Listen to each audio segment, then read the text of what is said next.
نحمده ونصلي على رسوله الكريم اما بعد۔ آج 30واں پارہ پڑھا گیا۔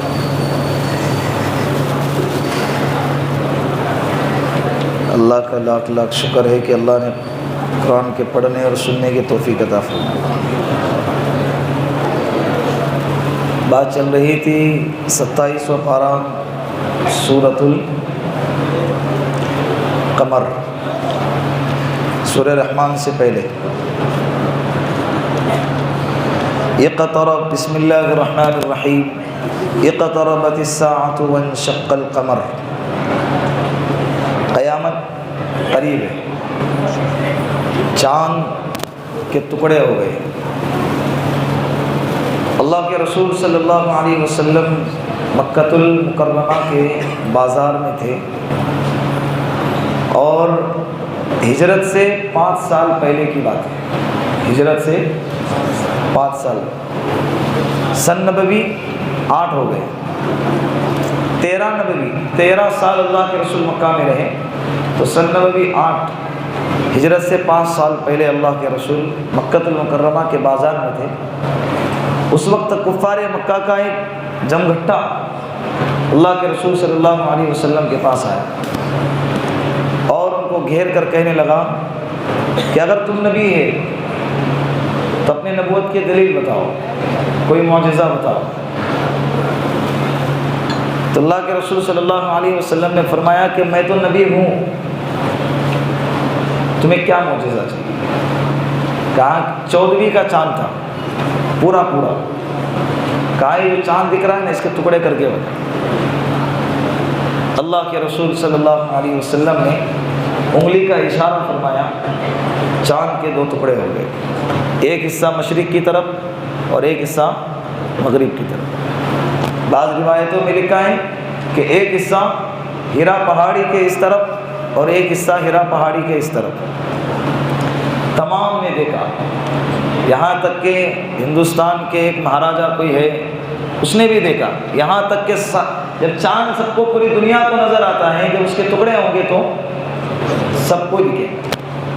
دیکھنے کے باوجود ان کمبختوں کے مقدر میں ایمان نہیں تھا، ان کے مقدر میں اتنا کھلا معجزہ دیکھ رہے ہیں، اتنی کھلی دلیل، اتنی بڑی دلیل دیکھ رہے ہیں، اس کے باوجود بھی ایمان نہیں لائے۔ آگے سے کیا کہتے ہیں؟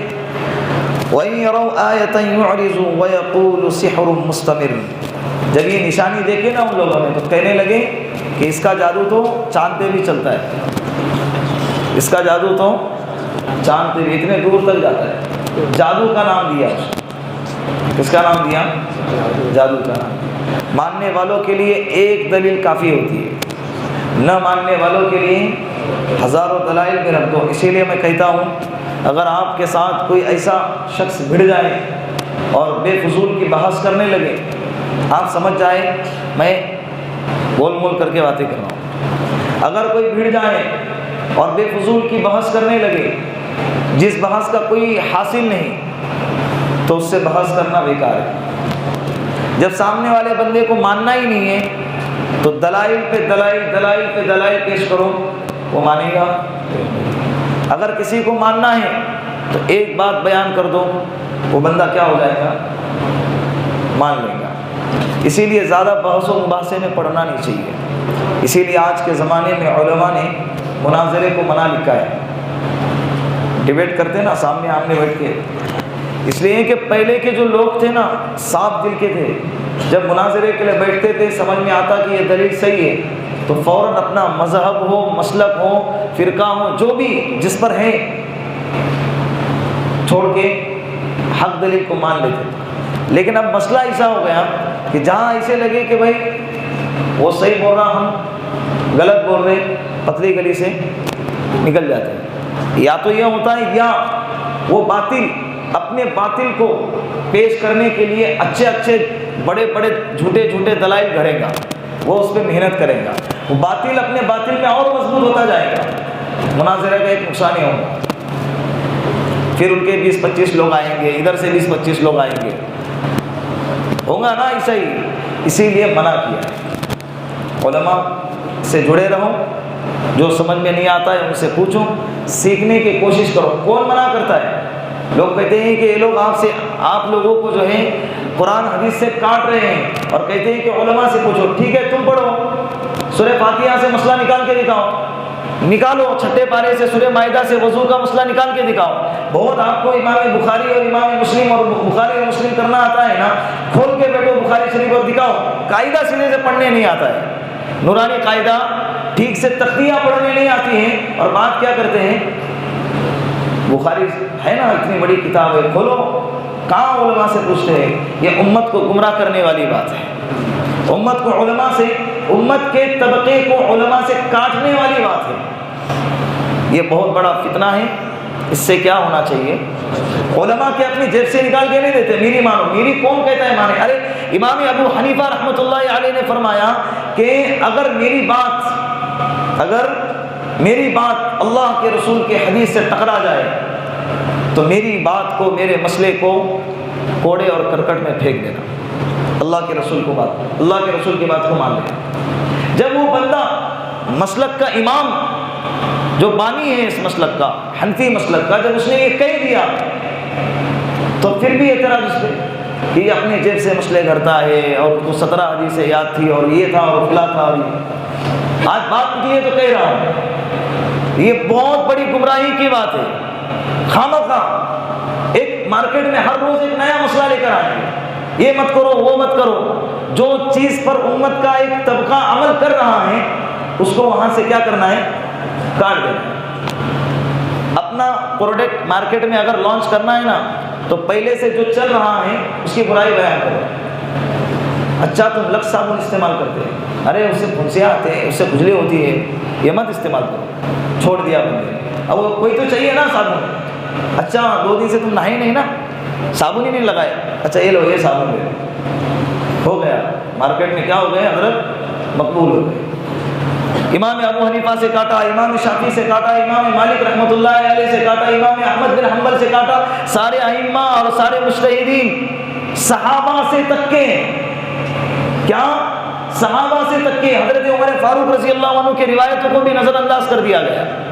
جس طرح سے تراویح کے اندر ہے نا، آج بات نکلی ہے، تراویح کے اندر امام حضرت عمر فاروق رضی اللہ عنہ نے اللہ کے رسول صلی اللہ علیہ وسلم کے جانے کے بعد، حضرت ابو بکر صدیق کے جانے کے بعد، اس وقت میں یاد رکھے صحابہ 110 سال تک دنیا میں زندہ رہے اللہ کے رسول کے جانے کے بعد۔ سن ہجری 110 سال تک صحابہ دنیا میں رہے۔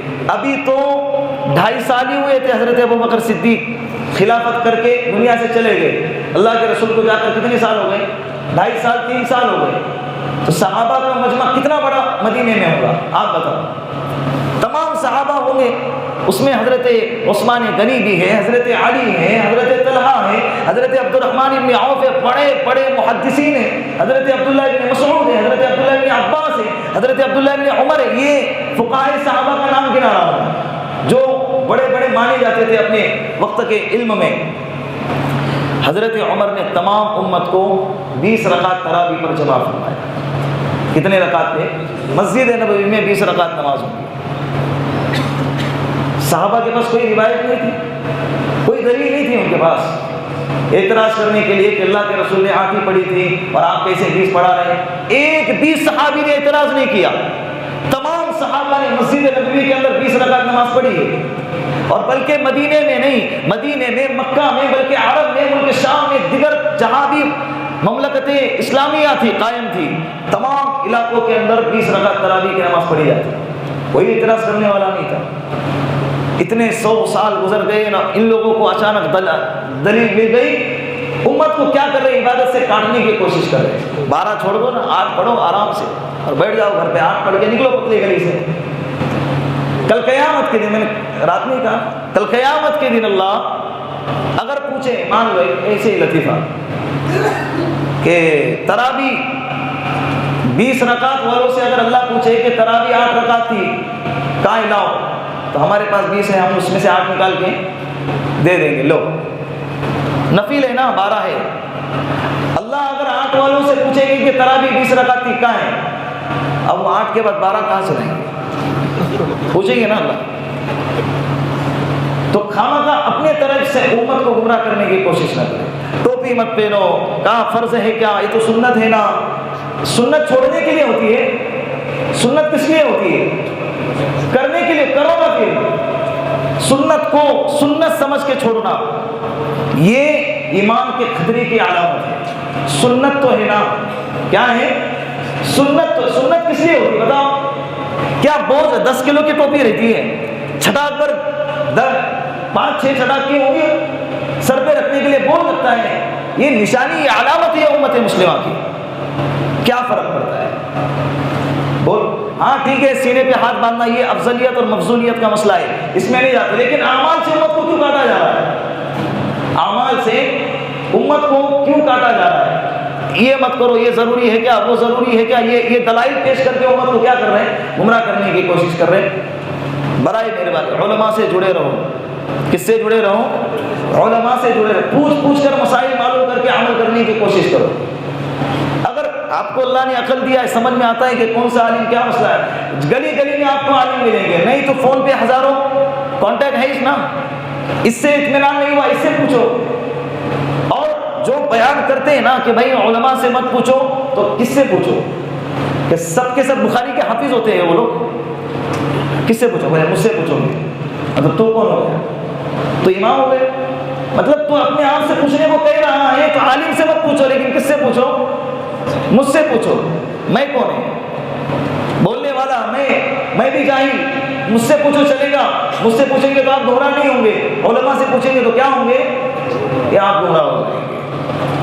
اللہ حفاظت فرمائے. تو ان لوگوں نے کیا کیا؟ دلیل دیکھنے کے باوجود کہا کہ بہت بڑا جادو ہے. وَكَذَّبُوا، جھٹلا دیا. وَاتَّبَعُوا أَهْوَاءَهُمْ، اپنے خواہش کی اتباع کرنے لگے. آگے پھر اللہ نے جو ہے قوم نوح، اسی طرح قوم عاد، قوم سمود اور قوم لوط، یہ 4 قوموں کا تذکرہ کیا کہ ان قوموں نے اپنے نبی کو جھٹلایا تو اللہ نے ان کے اوپر عذاب نازل فرمایا. اللہ نے کہا اگر تم بھی اپنے نبی کو جھٹلاؤ گے تو تم پر بھی عذاب آئے گا. کیا آئے گا؟ تو یہ سورہ قمر میں یہ 4 قوموں کا تذکرہ کیا، اور پھر بار بار اللہ نے کہا وَلَقَدْ يَسَّرْنَا الْقُرْآنَ لِلذِّكْرِ فَهَلْ مِن مُدَّكِرٍ، کہ ہم نے قرآن کریم کو سمجھنے والوں کے لیے آسان بنایا ہے. پڑھو. کیا کرو؟ ہم بھی کہتے ہیں کہ پڑھو، لیکن اللہ نے ہر کسی میں صلاحیت نہیں رکھی ہوتی ہے. ہر کوئی قرآن کو یہاں دیکھ کے پڑھنا مشکل ہے. چیک چیک کر سال بھر کہتے ہیں کہ بھائی قرآن سیکھو، قرآن پڑھو. یہ نہیں ہو رہا ہم سے. 10 منٹ قرآن کو پڑھنے پڑھانے کے لیے ہمارے پاس وقت نہیں ہے. قرآن کی گہرائی میں جائیں گے آپ لوگ، ایک آیت سے ہزاروں مسائل نکلتے ہیں. صلاحیت آپ میں ترجمہ پڑھتے ہیں تو اس کا مطلب سمجھ میں نہیں آتا ہے. میں یہ نہیں کہہ رہا ہوں کہ مت پڑھو، پڑھو. ہم تو کہہ رہے ہیں کہ آپ پڑھو، یاد کرو، آپ علامہ بن جاؤ. ہم آپ سے پوچھیں گے لیکن بنو نا.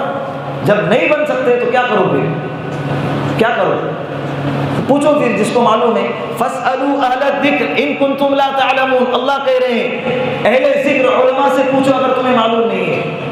إِن كُنتُمْ لَا تَعْلَمُونَ کا مطلب اگر تمہیں کوئی مسئلہ نہیں معلوم ہے، فَاسْأَلُوا، پوچھو. کس سے؟ اہل الذکر، ذکر والوں سے. کون؟ علماء اکرام مراد ہے اس سے. اپنے وقت کے جس کو جو مسئلہ معلوم ہے اس سے پوچھو. یہ سورۃ القمر ہو گئی. آگے اللہ رب العزت نے سورۃ الرحمن کا تذکرہ کیا ہے. سورہ رحمان میں اللہ نے بہت ساری نعمتوں کو گنایا ہے. ابتدا کی ہے الرحمن. یہ سورہ بسم اللہ الرحمن الرحیم. الرحمن علم القرآن خلق الانسان علمہ البیان. اللہ رب العزت نے یہ جو سورت نازل فرمائی سورۃ الرحمن، یہ سورۃ الرحمن جو ہے قرآن کریم کی زینت ہے. کیا ہے؟